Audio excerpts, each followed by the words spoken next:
Hello, Farm of Life family. Hello. Here we are again with two new suspects of high consciousness, Mike and Isabella. Say hello to the Farm of Life family. Isabella. Hey family, how you guys doing? So they had New inductees. Yes, new inductees to our Hall of Fame. They had really good experiences here on the farm, but we'll back up a second and we'll talk a little bit about how they got here. And we'll start with Mike. Sure, no problem. Thanks, Yeah. man. Mhm. Yeah, so after 2 years of pandemic, well, we'll call it hell, being locked in a hamster cage in the city and working remotely where all of my friends were in a little box, I decided I needed to desperately get away. Someplace 2 weeks where I could just really explore and most importantly, I decided was hit the reset button on my lifestyle, where I'd gotten in just a series of bad ruts where gaining weight and just drinking too much and just living your whole life via video screens just was terrible. I needed to do something new and get out and get away. And so a friend had recommended this place, and she said that, you know, if that's what I was needing to do, there's no place else you could possibly go that would be a better place to hit the reset button and really connect with some great people. So Fabulous. that's what brought me Thank here. you to your friend. That's awesome.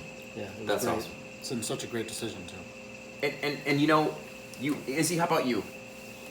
Mike, we'll get to your experience because I know it was amazing. But what's your experience? How you got here?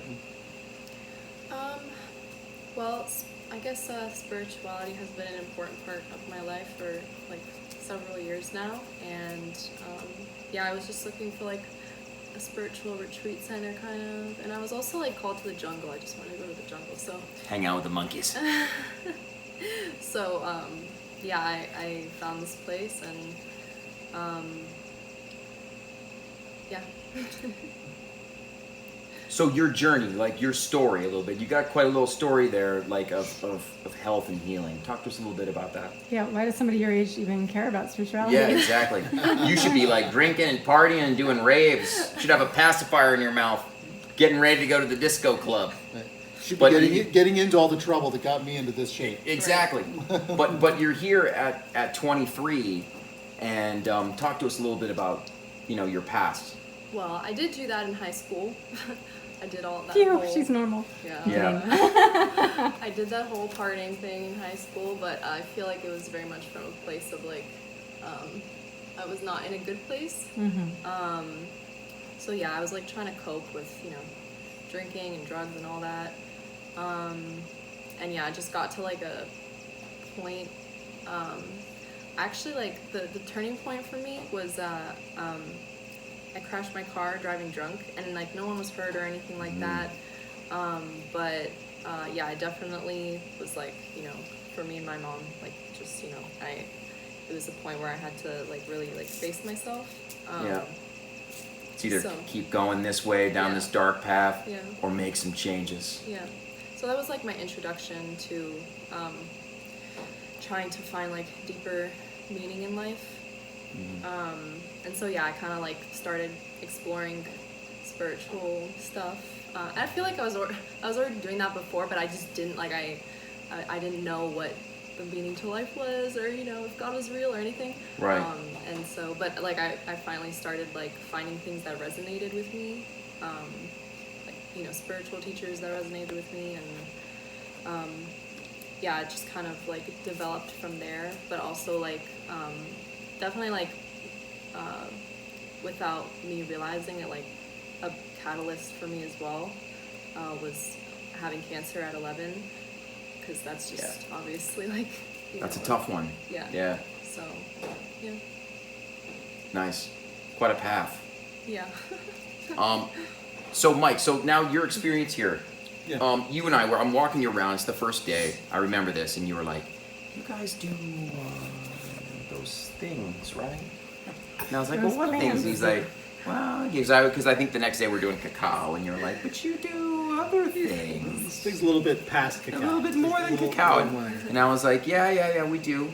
And I think I had just signed Izzy up for the ayahuasca experience. And Mike was like, I would like to experience that. So, okay. Right. And so he was on a waiting list. And we were praying for him and praying for him and praying for him. Lo and behold, a couple of days before the first ayahuasca ceremony, he got in. Yes. And so these two, in the last couple of days, have had a very deep dip with grandmother ayahuasca. 2 nights. 2 nights in a row. And they'd like to share their experience. Yeah, Mike, take sure. it away. Yeah, well, as you mentioned, I was actually waiting for that whole week to find out whether or not we were in. And I honestly felt like the anticipation helped in the experience in many ways because I was preparing for it, hoping to get there, hoping to be in. And it was very important to me to take part in the ceremony for the same reason that I wanted to be here. To hit the reset button on these ruts in my life, I also knew that I wanted a little bit of help to get through those doors, get through those blocks in terms of Sure. maybe take some of the things that I already knew about myself, but really explore those weaknesses or other go things deeper. that I need to go Yeah. deeper into it in order Yeah. to like really kind of address it in a way that would be more meaningful. And Right. that's exactly what I got out of it. It was a beautiful, beautiful ceremony. There were a lot of aspects that were very spiritual and very specific to the belief system there, but even if you don't want to go into that belief system specifically, the community aspect, the almost familial aspect of the night was beautiful. And I couldn't imagine a better place to do it. I couldn't imagine a better way. Right. And then being able to prep with the Pharma Life crew here beforehand. Right, we And got then- you ready. You know, Yeah. like the diet, you do have to prepare someone. You know, you're eating really clean. You're doing the yoga, the meditations, everything, getting the vibration ready to go for that experience. And then you could hit the ground running. And just even opening up and being able to talk about things with Sure. a group of strangers that you'd only met a few days before, and yet just that open community, that feeling of acceptance was there from day one. Yep. And so then moving into another place, it's like anytime you're doing an ayahuasca ceremony, you're doing it with a bunch of people that you've never met before. Yeah. And yet you're doing something that's extremely intimate and extremely personal to you. So there's got to be this feeling of trust and acceptance and community when you're doing it. And otherwise, in my feeling, I think maybe one of the reasons people have bad experiences is because they don't have that Not openness and prepared. trust. Right. Right. And they haven't prepared themselves in a way to accept the experience and bring it into themselves, because it's a very inward-looking kind of trip. Big time. Later on. This is not you're sitting there staring at the sky and seeing like Whee! No. pinwheels and shit like that going on. Right. What you're seeing is it's all inside and it's entirely inward. It's a facing. master in there, right? Like working on you. And you had mentioned, you know, and I love what you said last night as you were sharing with our other guests at dinner. You said, I didn't get exactly what I wanted, but I got the tools to say it better than I did. Like, I got the that's tools fine. Well, to be able to like- release okay, what I was like the looking Rolling for. Stone says, you don't always get what you want. But Right. If you try, you get what you need. And Right. That's what we got here, is that we had a situation where I had a very specific set of things that I wanted to deal with beyond the mental aspects that I had addressed on the first night. And the first night, it was a very mental experience for me. It was a wonderful experience where I got to go through and kind of disassemble aspects of my personality that I liked and didn't like, and also hear from the teacher, as he put it, Right. in terms of what needed to be done in order to enhance certain aspects or to deal with issues that I had already been kind of troubled by. Right. And then the second night I was looking for a little bit more of that emotional dive, but the reality is we still had some more work to do on the mental. That's really what it came down to. Right. And instead what I was given was a set of tools that I know I can use in order to get those other aspects, in order to break what you through need. those tools. Yeah. Right. So I break through those moments, those blocks when I get back. So Nice. I mean, in many ways, like, Beautiful. who wouldn't love spending more time here? But a part of me is actually looking forward to going home. That's where the real work Specifically because I can then, like, to try these tools, like, in the real world. Exactly. Like, to be able to pull out my toolbox and say, okay, let's get to work. That's so true. Because it's kind of, I mean, it's beautiful here. It's a nice temple I call it the bubble. You come into the bubble, the Pharma Life, it's beautiful here, and you work on yourself. But at some point, you're going to have to go back to wherever it is you're living and apply what it is that you've learned. Exactly. It's almost Yeah. too easy here because, like, Yeah. because it's such this wonderful open setting and it's so beautiful here and everybody's eating well. It's like the Garden of Eden. Well, there's no Yeah, grape there's- leaves. And No that grape. kind Well, of we stuff. could. Well, you could. Yeah. I'm not doing that. And no, believe me, nobody wants to see me in grape leaves anyway. At least not yet. Maybe next year, I'll be Next in more year, better shape. you'll be very svelte. Yes, and then maybe we'll pull the grape leaves out. Let's do it. Okay, Let's try do it. All right, sounds good. But yeah, but it's very easy here. But in the real world, it's harder. You're back into the places that have gotten you into the bad behavior, or where you were doing the bad behavior in the past. Yep. And so it's going to be challenging. But I feel prepared, not just by the experience here, but also because ayahuasca given me that, the additional tool set, the additional Absolutely. clarity of mind. Yeah, I can take it just a bit deeper. To really get going with it. So I'm looking forward to it. Good work, man. Thank you. Super proud of you. Thank you. It's awesome. Yeah, you're welcome. You're welcome. Izzy, talk to us. Okay. Your experience. I remember it was very emotional, right? Yeah. When I picked you, every time I picked you guys up, it was, you had gone through quite a ride. So talk to us about your on the reins riding grandmother.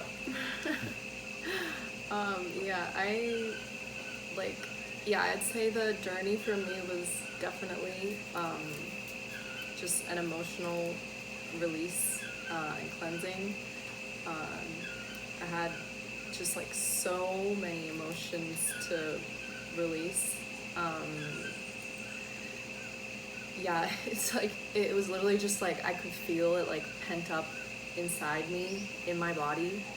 It can be overwhelming, right? Like, Yeah. it's just, Yeah, I cried so much, and it just I could feel it like releasing from my body. Trying to That in and of itself is such a phenomenal healing. it Yeah. really is. For you to go forward in life now with all that baggage has been released. I know. Do you feel a bit lighter now? Yeah. I bet. Yeah. Freer, Yeah. more present. Yeah. It was beautiful to release all that. There's just like so much to say. I don't even know. Give us just like maybe one key point during the 2 nights that you're like, okay, I'm going home with this.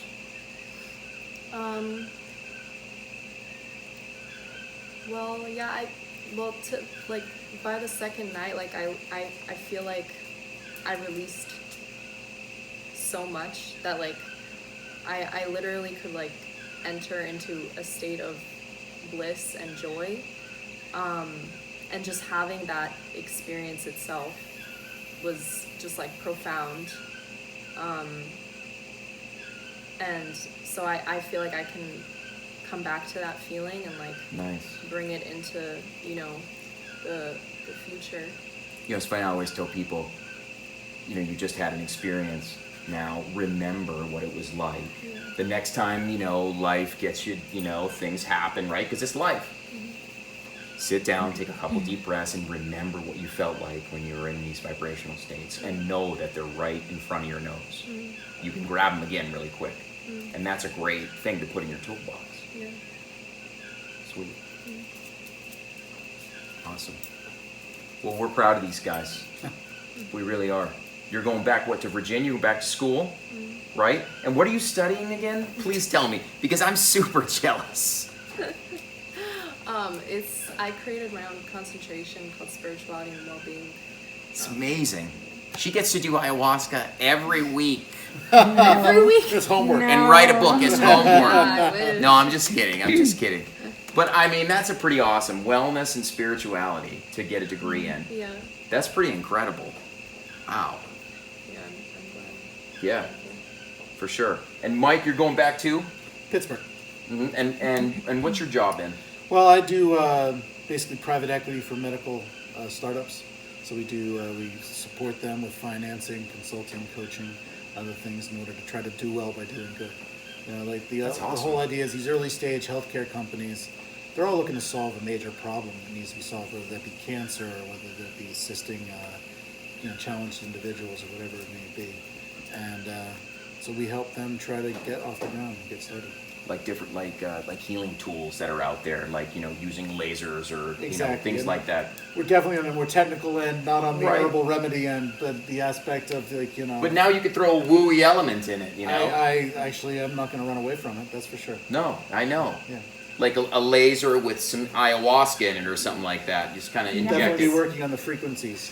Yeah. We'll be exploring that. Vibrations. Farmer Life family. Take We'll care. see you later. We love you. Bye. Bye now.